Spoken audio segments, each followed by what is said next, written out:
Bueno, muy buenos días, alumnos, compañeros y maestra que está viendo este video.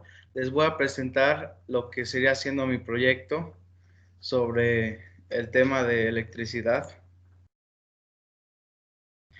el cual hice una lámpara de baterías. Bueno, las baterías son dispositivos capaces de generar energía eléctrica y acumularla, el cual se puede utilizar para funcionar un aparato como un motor, generar sonido o hacer prender algo. Las baterías funcionan en base a reacciones químicas. Los átomos y moléculas que las componen pueden separarse o unirse. Cuando la batería está en uso, se genera un desplazamiento de electrones, formando una corriente eléctrica. Se clasifican por dos categorías principalmente, que son las recargables, baterías recargables, y las primarias, que nomás tienen un periodo de uso.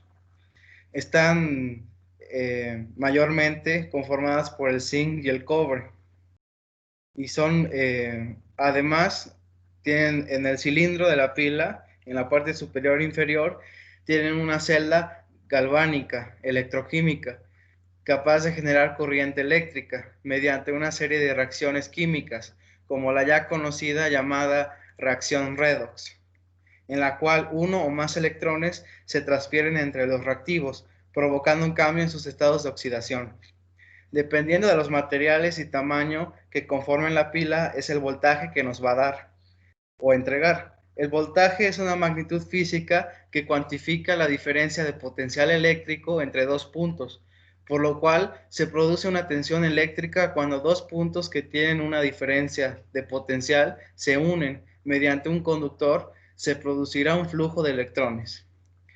También las pilas no solo nos proporcionan el voltaje, sino también los miliamperios, que definen cuánta carga eléctrica es capaz de desplazar cada celda.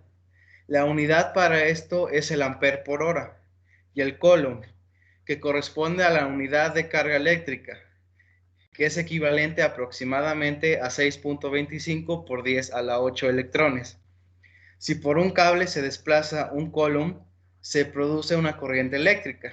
Entonces, si pasara un coulomb por segundo, se produce un ampere.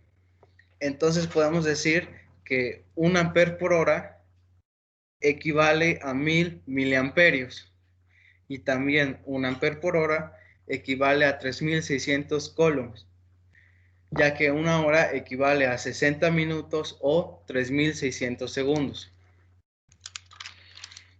Cuando conectamos la lámpara, se produce la electrización, que es cuando los cuerpos adquieren carga eléctrica ganando o perdiendo electrones. A este tipo de electrización que uso en mi lámpara se le conoce como electrización por contacto.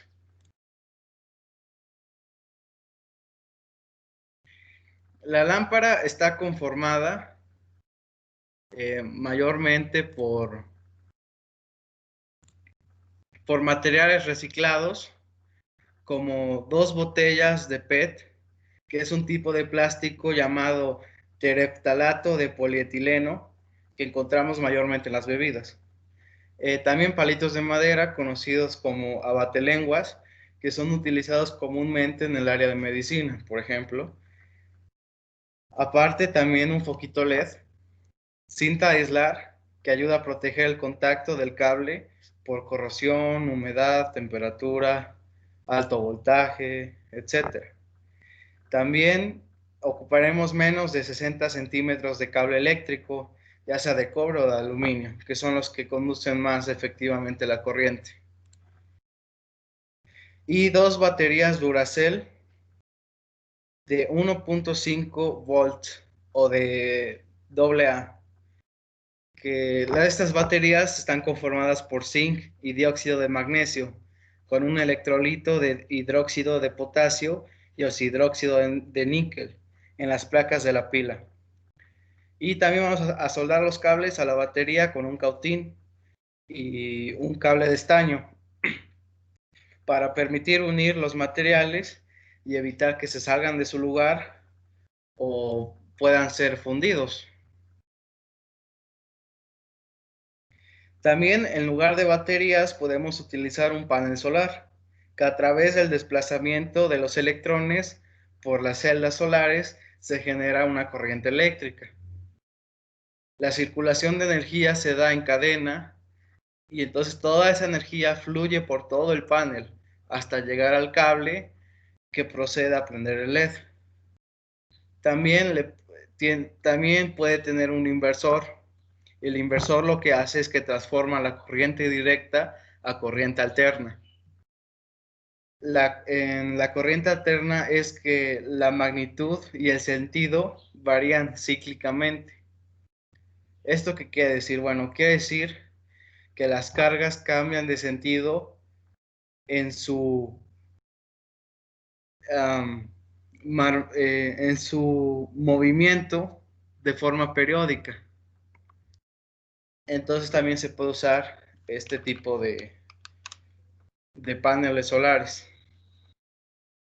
Y pues eso sería todo por mi proyecto. Espero que les haya gustado y que hayan aprendido un poco más a fondo sobre cómo una simple pila, cable y LED tiene tanto misterio como reacciones químicas y diferentes cosas que no acostumbramos a ver. Gracias y les deseo un buen día.